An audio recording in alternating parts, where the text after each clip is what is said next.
Okay, all set. Good morning. Good morning. It's the 17th of March. You are listening to the Daily Huddle, wherever you are, whether you're catching it right now or you're catching it 50 years from now on YouTube. We stream live at the Daily Huddle. And apparently, Gio, we are going to be doing this for the rest of eternity because that's who we are. Today's conversation, the secret to having emotional intelligence when it really matters. Gio, I was thinking about this and I said, you know what? There are times when it really matters for a human being, someone who owns a company, someone who's in a relationship, someone who's running a large team, to have emotional intelligence. And, you know, have you ever noticed that sometimes employees or even yourself, you're like a fuse and anything anyone says just lights up this fuse and triggers you in a way. And then the only thing that anyone can be doing at this time is diffusing that situation, diffusing me, diffusing you.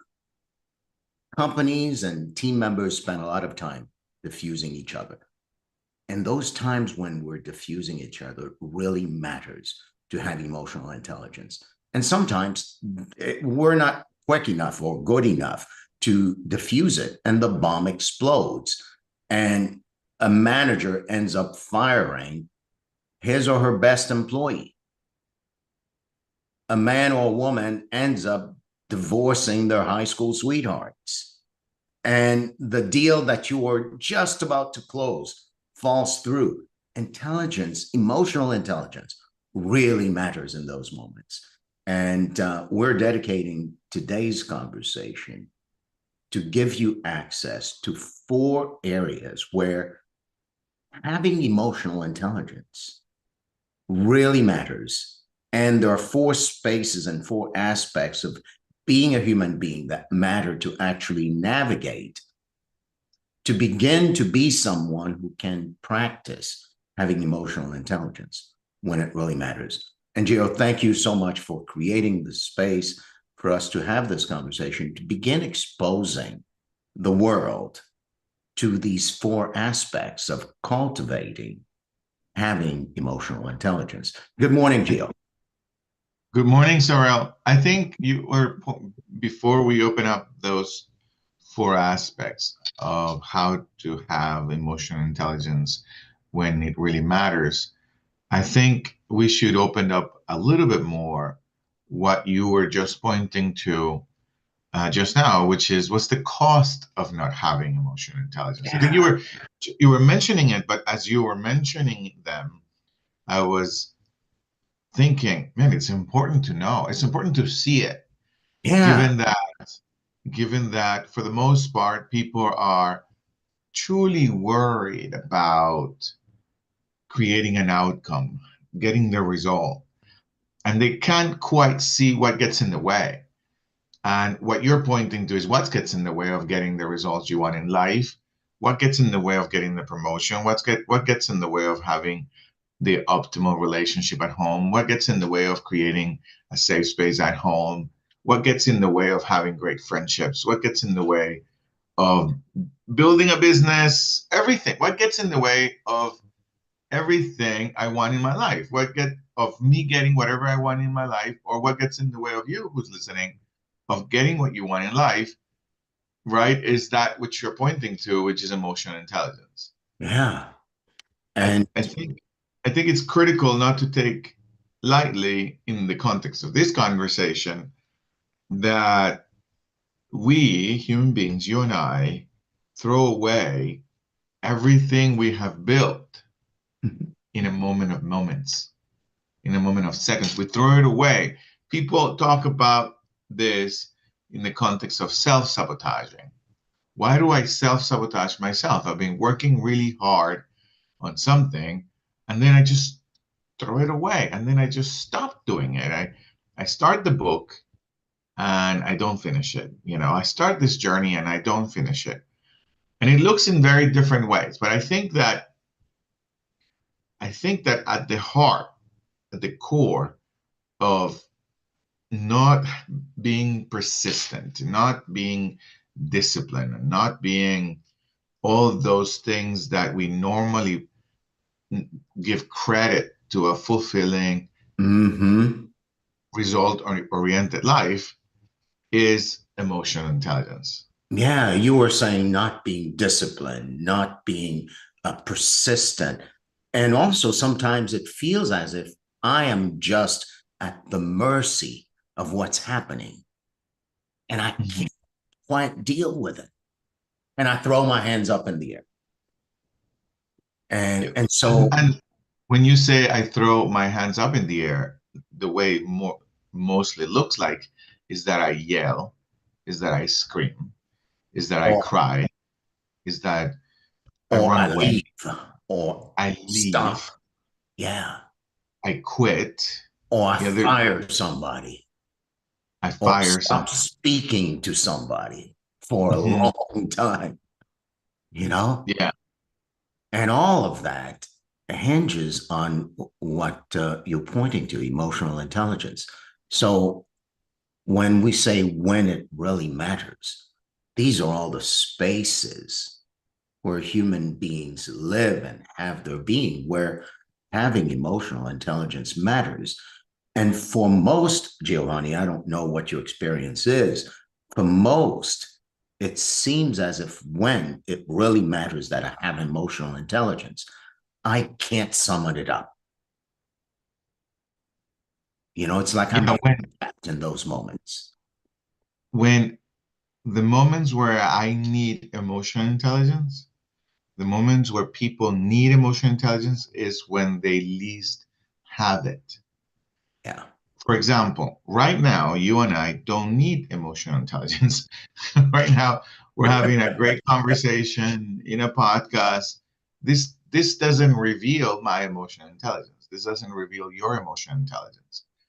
The moment or anyone's emotional intelligence, whether they're at the golf park, golf course, or Mm-hmm. whenever they're playing some kind of sport, or they're having a beer, or they're at the beach. Those are not the moments where a person needs emotional intelligence. Those are the moments where you least need them. The moments where you most need them is when you see yourself either entering a room where you have a significant meeting and you've got to deliver. You've got to deliver. You got to bring your knowledge, your expertise, possibility, strategy for your promotion or for the future of the company or the future of something.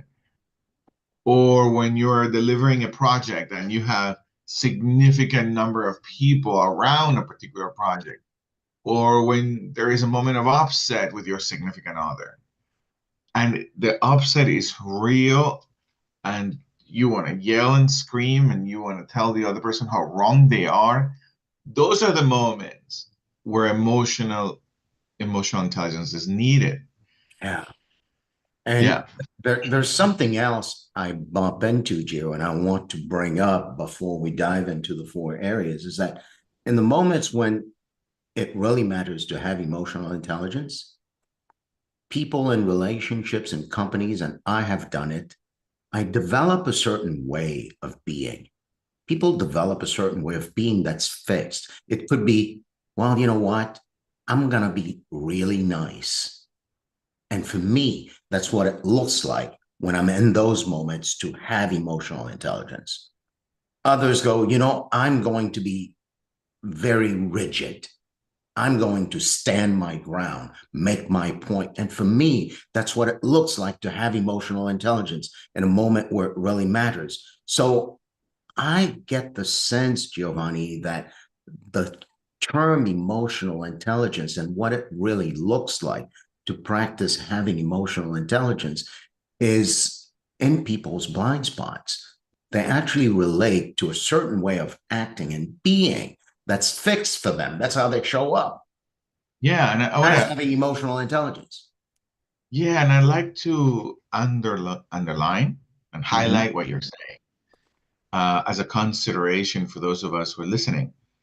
Being nice is not being emotional intelligent, or like you said, predominantly being someone who is serious so that people stay a particular distance and you know people won't cross you or you won't get too friendly. And that fixed way of being that a person takes on to be in life, that's not being emotionally intelligent either. That's just a fixed way of being you unknowingly created for your life. Or always being nice and being a yes person and making sure that everybody's okay and making sure that everybody um, is happy. That is not emotional intelligence per se. That's just your fixed way of doing Yeah, things. kind of like a way people learn how to be to survive the situations that demand a lot of them. So, in that context, Gio, you and I are fond of saying, and I'll say it wrong this time, is that people are not born with emotional intelligence as an innate trait.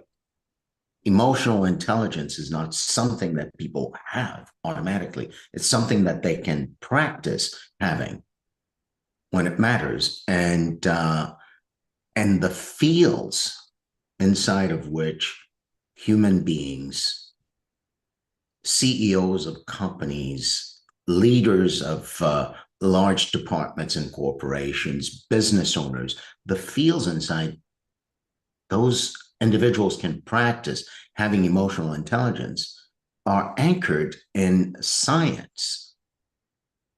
That when one discovers the aspects of what actually governs me having the capacity and having access to practice having emotional intelligence, those four aspects are really revealing. Continue, sir. Shall we tackle them now? Yes, go ahead. Continue. So I'll say the four aspects, and then we'll take them each one at a time to say, why is it important to discover that? And what does it make available in the moments that matter for me to practice having emotional intelligence? So we say there are four aspects to all of that. The first is neurology slash neuroscience, the science of the brain, how my brain is wired, how your brain is wired, and how that all contributes to me having emotional intelligence or not in a moment that matters. That's the first arena. The second arena is ontology. It is the science of being. In life, we were pointing to the fixed ways of being earlier, Gio. In life, and what I'm discovering for myself in my own life is that there's a certain way I end up being, and I end up identifying with that automatic way of being as who I am. And in the science of ontology, we say that when one can discover how the brain works and how it contributes to my automatic ways of being, I can create the space inside of which I can invent my own self. And in that space, I can practice having emotional intelligence by having being who I am out of my own invention, be my focus in a moment instead of having to manage my emotions or the emotions of others. Two spheres, neuroscience and neurology, the science of ontology, the science of being. And then there are ways to actually access both. The third sphere of science that gives us the means to practice having emotional intelligence is the language, the ontology of language. The ontology of language speaks to this. My brain, your brain, can grow and expand. They call that neuroplasticity. And we're discovering, and science is discovering, that the way people listen and the way people speak has the power of reshaping and growing the brain. So the ontology of language matters. And then last but not least, there are ways to actually, I'll use this word, Gio, and I think it's wrong, but I'll say it anyway, to hack the mechanisms of the brain. And that exists in the realm of neurolinguistic programming. Four worlds, four spheres that are anchored in science that give human beings, leaders and corporations, people in relationship, the opportunity to access and practice having emotional intelligence. So let's say a little bit about each of them, Gio. Uh, You know, it's a mouthful, it everything you is. just. So it's a very ambitious thing to create, Sorel, for a 10-minute conversation. So I'm going to recreate a little bit of what I heard. Yeah. And so hopefully hopefully it serves the people who are listening, right? Yeah. So how do I have emotional intelligence when I most need it? Whether you run a company, whether you run a department, whether you're running your household or a small business, right? Or a small department. How do I have emotional intelligence when I need it? What I heard you were saying is, um, well, we're going to invite you to look somewhere you haven't looked before, or most people never looked before. The first aspect where we're inviting you to look is to be curious, to develop a curiosity around a field that most people are not so interested in necessarily, which is neuroscience. And neuroscience is the science that studies the brain and its connection with our nervous system, right? Well, that's a big world, right? Most of us don't know that my brain is connected to my nervous system. That what? And then whenever we scan the brain, when we look at our brain and we scan it, then we know that the brain's makeup, it's millions of neurons talking to each other, right?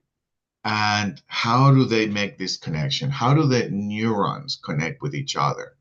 Well, through a linguistic phenomenon, through language.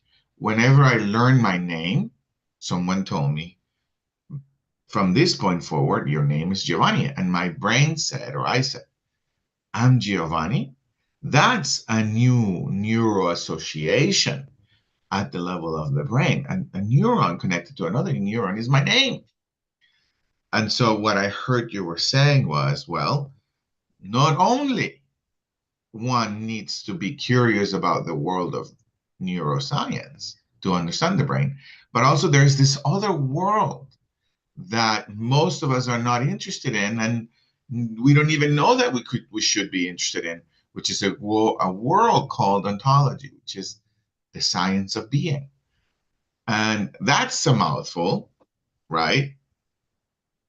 And then inside of that world of the science of being, of ontology, there is the ontology of language. How language creates my reality. How language, the way we speak, creates our reality, how we see things, how we perceive things. In other words, it creates who I am. My speaking creates who I am. Now, I assert, Sorel, that anyone who's listening to this, or most people who are listening to this, probably at this point they tune out because they have no idea what I'm pointing to or what you're pointing to. Yet, the field around what we're pointing to is the direct access to emotional intelligence, where people most need it. People don't throw away their entire life because they want to. Most people, a lot of people do, but not because they want to. Is that because at that moment they had what we call in the world of neuroscience an amygdala hijack. We have a little organ in our brain that is like the alarm system that is constantly looking for what's wrong, what's wrong, what's wrong, what's wrong. And whenever a human being has an amygdala hijack, they cortisol goes up. They're ready to fight or run, or they freeze and they throw away their lives. So it's critical to monitor this thing, but how do you monitor it? How do you bring balance? Through mindful meditation? Yes. But what is that really doing? Leveling the brain, chilling it out. But that's not enough, because you need to discover the world of ontologies, right? So that was a huge thing that you're pointing to. It's a You're very huge amazing. world. And Here's what my fear is, Sorrel. yeah. Here's what I want to say around a fear I have. That what we just talked about didn't leave people with practical tools. That very few people will actually listen to this conversation and go get a book around it. That's what my fear is. So I want to ask you, Sorrel, this question. Given the context that uses you right now around neuroscience, ontology of language, and neurolinguistic programming, leaving that as a context, Sorrel, how knowing all that has been useful for you in the moments that you need emotional intelligence? It's been useful this way, Gio. There's a difference between knowing and practicing. You Knowing what? pointed, Practicing what? yeah, you pointed to an amygdala hijack. Now, knowing that I have an amygdala and that when people say certain things, it gets triggered. Cortisol comes through my body and all that good stuff. And I get angry and I say, I'm angry. There's a difference between that and actually noticing that. Knowing that and noticing that, two different things.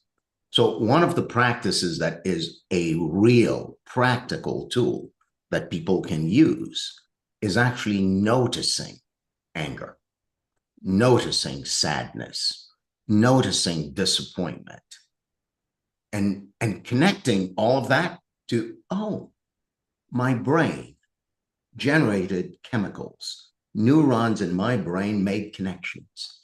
And I say, I'm angry.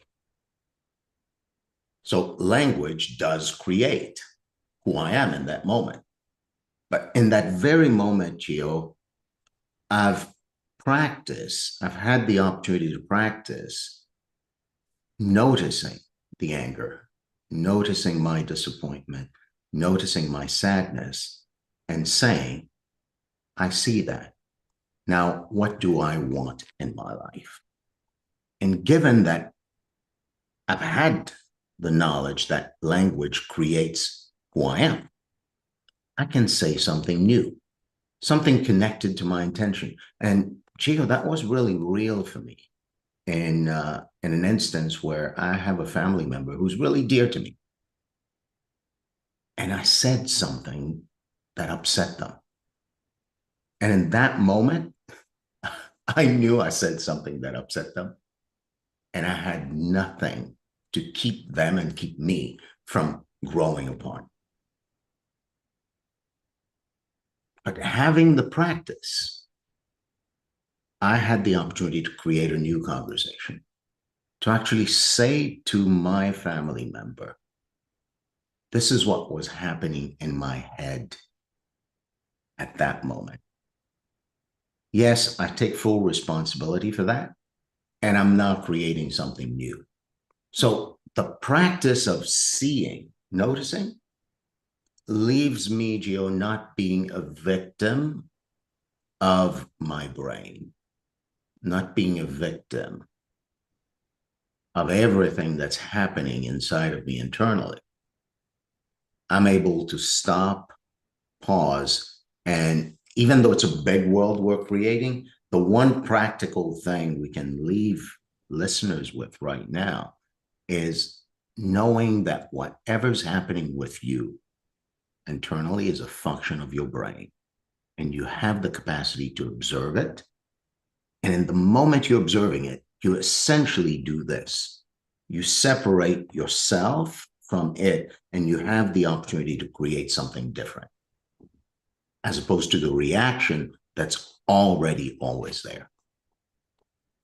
Did that communicate, Gio? Yeah, yeah, yeah. Yeah, In many ways, it did. Abstract, but it did. yeah, yeah. When you know what they say, that poems don't write the poems for people who don't like poetry. So thank you, Sorel. Thank you for these conversations Thank you, around. Gio. Thank you for being willing to engage in covering the sun with your thumb. And that's essentially, Absolutely. huh? I said absolutely. Yeah, and that's essentially what we attempted to do, and I think it was a deliberately a conversation to say when it really matters, when you're about to fire your best employee, when you're about to leave your high school sweetheart, when you're about to throw away the life you really want on account of justifying some feeling you have internally, remember this conversation. Remember that all of it is explainable in a very logical way in the world of neuroscience. And remember that you can exercise some level of mastery over all of that inside of the world of ontology, inside of the world of the ontology of language, speaking to create a new thing, inside of the world of neuro-linguistic programming. So this introduction is your invitation to stay tuned, to learn more about these four worlds, and to dive into real practices that will leave you wherever you are in life, wherever you are in business, with the possibility of accessing emotional intelligence when it's needed most. Sorel, thank you. Do you want to take on a comment or a question before Yeah, you leave? I'd love to. Who's got a comment, a question, or a thumbs up, or a thumbs down, or yeah, but? Or yeah, but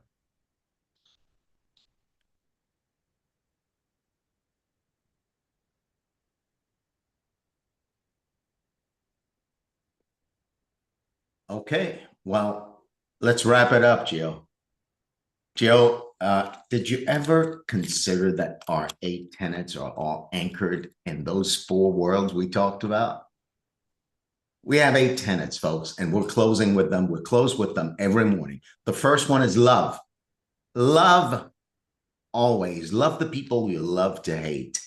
Laugh out loud.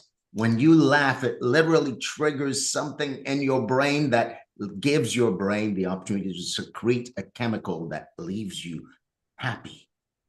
Laugh out loud. Stress less. That will allow you to stress less. Eat mostly plant-based. Give of everything you have. Do you know that when you give, it actually feels good? It actually feels better than you receive. Sleep, rest, that gives your brain the opportunity to grow and create new neural pathways through your dreams and all of that. Move your body. It does the same thing. Your brain secretes endorphins and leaves you alive. And last but not least, practice being someone who is not a victim of your brain. Pause, check your assumptions. Before you fire your best employee, before you divorce your high school sweetheart, before you leave the best job you've ever had, before you tank that contract, check your assumptions. Ladies and gentlemen, this is your Daily Huddle. We're here every morning, and tomorrow we'll be here from 9 a.m. to 9:30. Until then, have an awesome day. Make it a great week. Thank you.